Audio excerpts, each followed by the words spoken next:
accident such as this, although rare, could happen at any time while you were serving on any ship.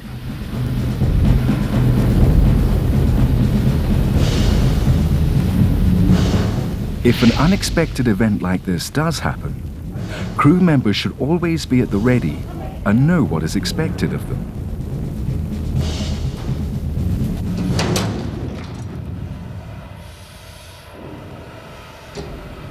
Drills are a mandatory part of shipboard life.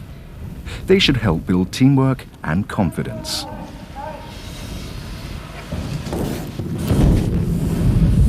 But eyewitness reports from port state authorities have discovered that all too often crew members are unfamiliar, hesitant, unconcerned, or use poor techniques when forced into this kind of situation. That's why holding effective drills is so important. If drills are carried out realistically, the knowledge obtained will enable crew members to handle real situations promptly and ensure a positive outcome. Okay, I can see the casualty down there. Okay, found the casualty to the right. Okay. Hello, can you hear me?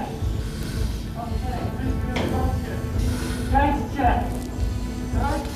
Crew members should remember that holding effective drills is not just a task undertaken to conform to regulations. Effective drills are designed to save lives.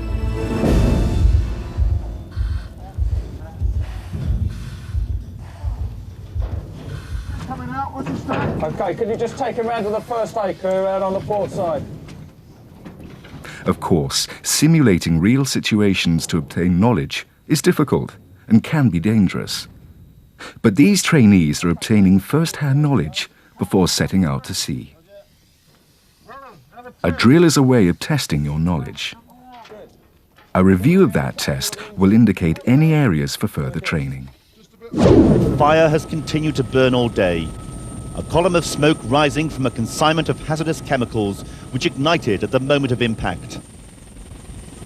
With the number of news stories of accidents involving vessels, it has become evident that drills have not always been effective.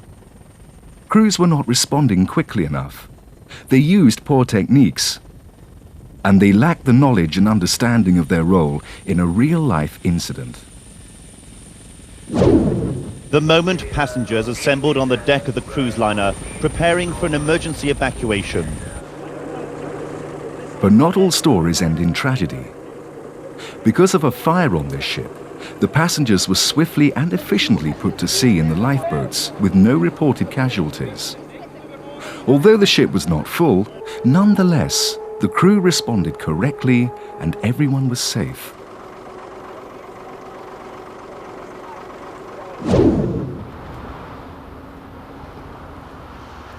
To make sure that ships are performing drills effectively, the port state authorities can board a vessel at any time and ask them to carry out a drill.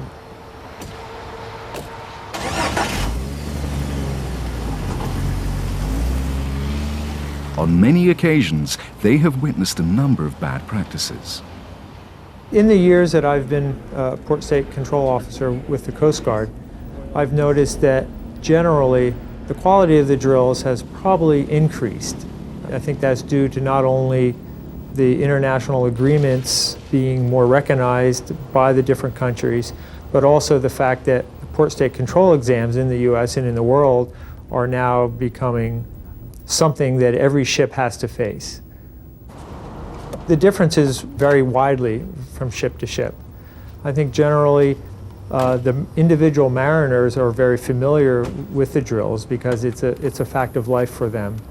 But on a particular ship and with a particular crew and with different crew members, they may not be practicing on the individual pieces of equipment on a ship as much as they should.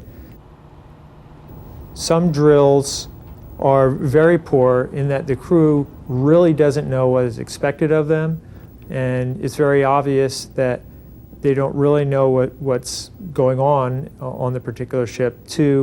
Other ships are very excellent. I find that due to time constraints, when crews are practicing their drills, they sometimes don't take it out to the degree to which they're familiar with all the equipment that they use. I would say a good half of the vessels that I personally have been on have had problems in one area or the other, and it's mainly a problem where they're not familiar with the equipment or the equipment hasn't been properly maintained. Attention all crew, this is abandoned ship drill. This is abandoned ship drill. When we go on board to do an inspection, we're not saying that the crew has to perform with any kind of military efficiency, and nor are we looking for military efficiency. We're just looking for a reasonable competency from the crew. That the crew be familiar with the pieces of equipment that's on that individual ship, they know where to find them, and that they can work together well.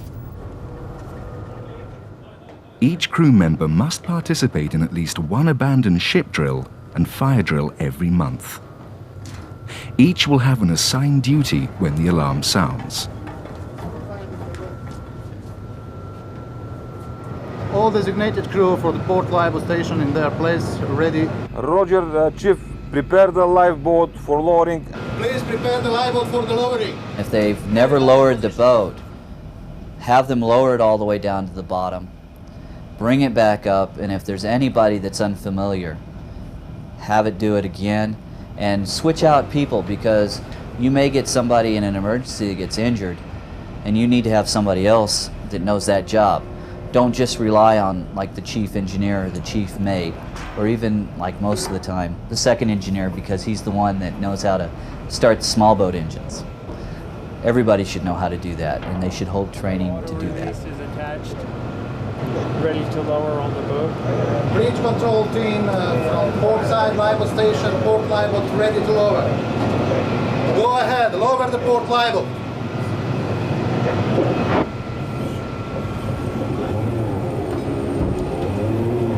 One of the things that happens time and time again is that the crew won't be familiar with a particular type of lifeboat.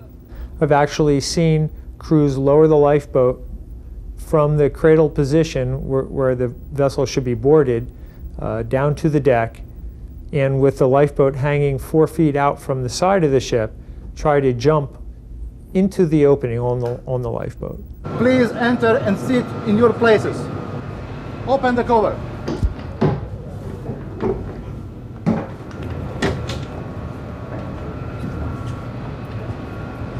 Spread equally, some on the port side, some on the starboard side. Make fast your seat belt and report when everything is done.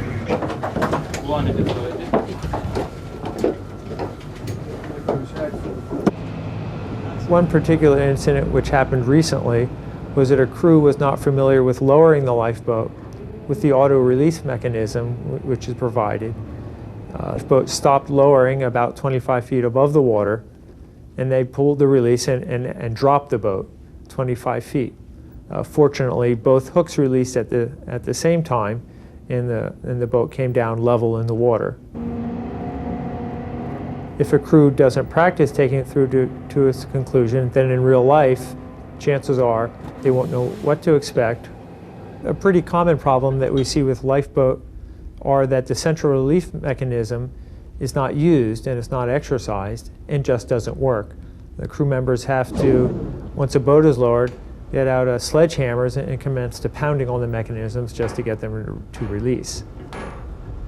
When they start to lower the boat, the equipment fails, and that's sometimes due to either them not doing the proper maintenance, or they're just painted over it to make it look good, and unfamiliarity. They muster, but they've never really lowered the boat before, and they don't really know how to do it.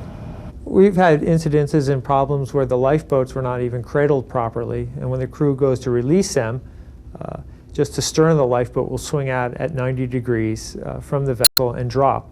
Obviously, in an emergency, they wouldn't be ready to abandon ship with that lifeboat. It's immediately evident when you go on board a ship if a crew knows that vessel and the particular piece of equipment on board. The crews who don't demonstrate knowledge of the particular equipment on the boat, usually that ship is in not as good condition overall. If a vessel fails an inspection, we'll stop the drill. We'll wait a time after we've discussed the problems that we found with the drill with the master, chief mate, and the crew members involved, and then rerun the drill again. And if they fail it again, then we would stop it and start the detention procedures under the port state control. When you detain a vessel, you run into, if they're at a pier side and they can't leave, well, they're going to run up the wharfage fees for being moored there. And also, if they're put out at the anchorage, it's going to cause the vessel to be late for its next port of call, or it won't be able to offload this cargo or take on the new cargo so that it can leave. It causes the stevedores to have to reschedule, the pilots to reschedule. It's just a domino effect. When the vessel doesn't pass any of the drills and it does get detained, it will cost the vessel money. Realism is the key in making sure the drill is going to be effective. Drills involving lifeboats and life rafts should be as realistic as possible. Crew members, other than those who cannot be released from normal duties, should muster to their station wearing life jackets and the appropriate clothing. What if you had to put to sea in a lifeboat with no suitable clothing in cold weather, for instance? Your life could depend on it. Lifeboats should be launched at least once every 6 months, depending on the vessel.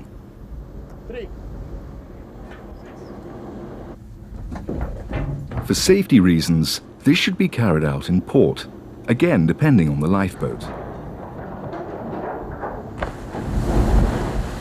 Often problems arise, such as safety during the retrieval of the lifeboat. Treat this as part of the drill.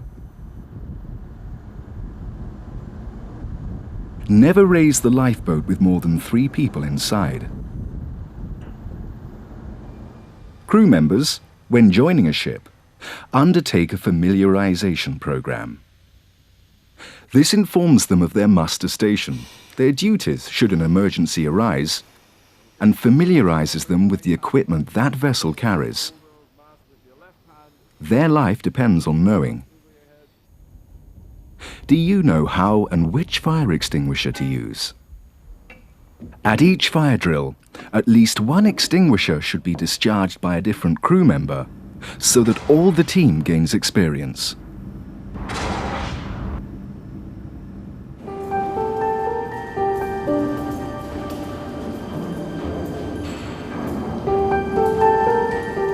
Over a period of time, the drill should be designed so that each crew member should at least have a go at working the equipment.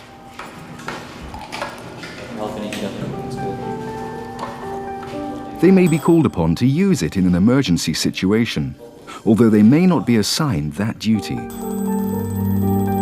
Each crew member should have been instructed, in turn, in the use of whatever equipment is needed for that eventuality.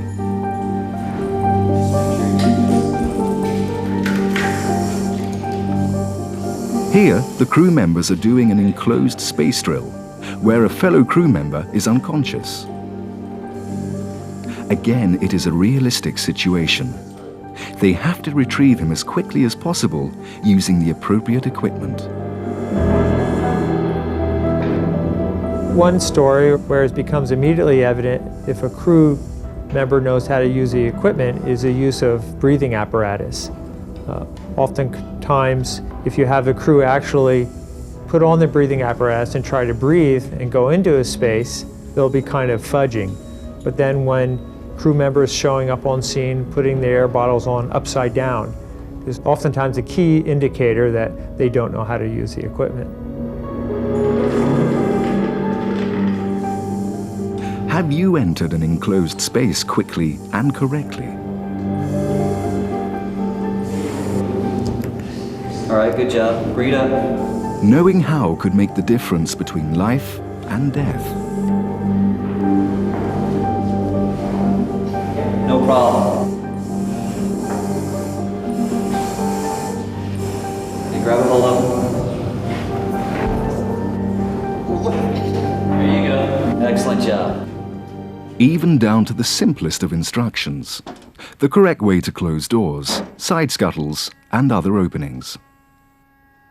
Do you know how and when? We found a live jacket for you, okay? If you'd allow me to help you put it on. Thank you. Even drills such as this should be done in the correct manner.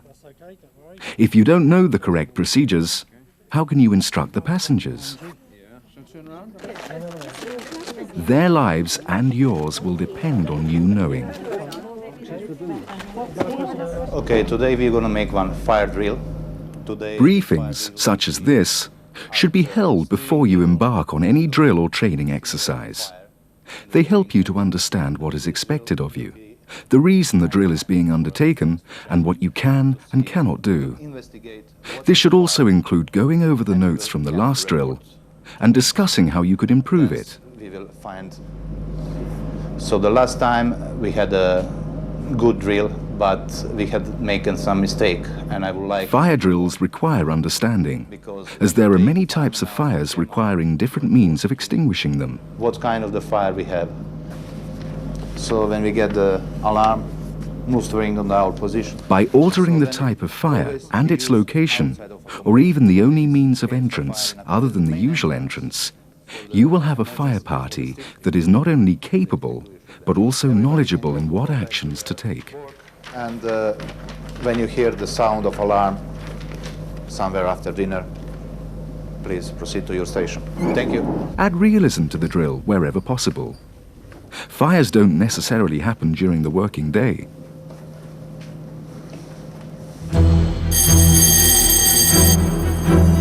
Authenticity will help the crew experience, as far as possible, a true life event.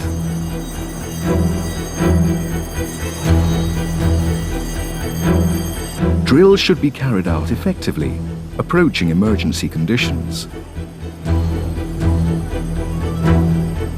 Adding realism to the drill will help to prepare the seaman in the event of a real-life emergency. I think it's important for a chief officer to add realism to the drill, but only after the crew has a good basis of the operation of the types of equipment that's found on board their ship. I think drills should be held as in a real-life emergency. The crew is going to react in a real emergency as they do in practice. If the crew isn't allowed to use equipment as they would in real life, then they won't be familiar with it.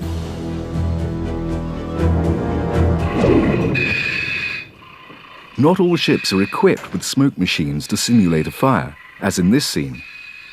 Simply blacking out the crew member's mask will help to simulate the dense smoke effect. Good housekeeping on board is also vital. In one incident, a fire team trying to gain access to the fire were horrified to find several oil drums blocking their route. These had to be removed before the fire could be tackled. This example demonstrates that not only has the drill to be carried out properly, but so do the ship's normal operations.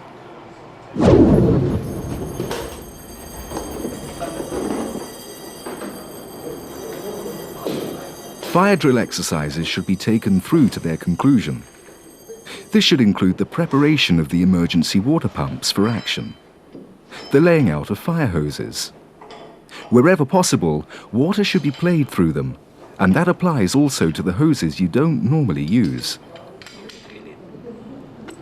If a crew perhaps isn't as practiced as they could be, is a crew member will hook up one length of fire hose, and the fire scene will be 1.5 fire hose lengths away. He'll go charging into the fire only to come up short and fall onto his back. Something else that we've noticed time after time on fire drills is a crew just letting the fire hose get away from them. And then a nozzle thrashing around on deck, spraying water everywhere. At all drills, an allocated trained person should observe the crew's actions, making notes to provide feedback at the debriefing. The observer should also check on the safety of the crew's actions. Accidents can sometimes occur during a drill, so it is important that someone outside the drill is at hand should difficulties arise. drills themselves will of course help to limit these.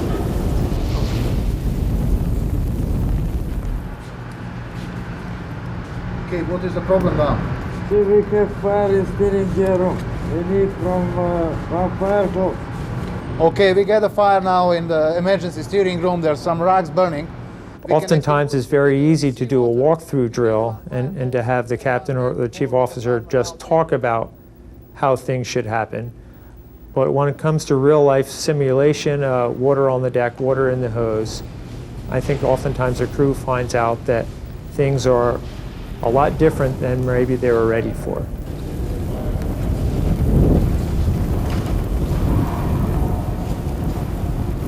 In an event of an emergency, a crew will do what they've practiced. If they've practiced nothing, the result is uncertain. If they've practiced something and haven't practiced it well, then perhaps they won't perform that well in the event of an actual emergency. Do everything, because when you pretend and don't do it right, then when the actual drill happens or the actual emergency happens, you're not going to know how to do it. The performance of the crew has a direct bearing on whether they're going to, in some cases, live or die. To understand further how the actions of the crew are rated, debriefings help to interpret how well the exercise went. Those taking part in the exercise should be encouraged to give feedback. Okay, I went on a left-hand search all the way to the end. The casualty was found right at the forward bulkhead. This helps to understand the meaning of your own and your fellow crew members' actions. Heat and smoke coming from the storeroom. It's chain 2. What I want you to do Debriefings are an effective way of understanding the problems that may have occurred during the drill, and of helping to prevent them arising at the next drill, or more importantly, in a real emergency. They also help to understand the dangers that can arise from the drill itself. Right then, get dressed. Discussing the safety issues should be of paramount importance. Okay then, get dressed. Let's go. The drills in this video have been undertaken as though there was a real emergency. Look at them again and discuss them during your training. Would you have conducted them any differently on board your ship? That time was better than the last time, but still we will have to make some more training. Drills that are repeated, modified and held at different times will make the crew not only knowledgeable, but also able to respond to a real-life emergency. A little bit faster to wear the... A drill is a way of testing your knowledge. A review of the test will indicate any areas for further training. We learn by training. We learn by experience. And we learn from mistakes. Talk about them and learn. Air your concerns. Help each other to perform effective drills. Your life depends on it.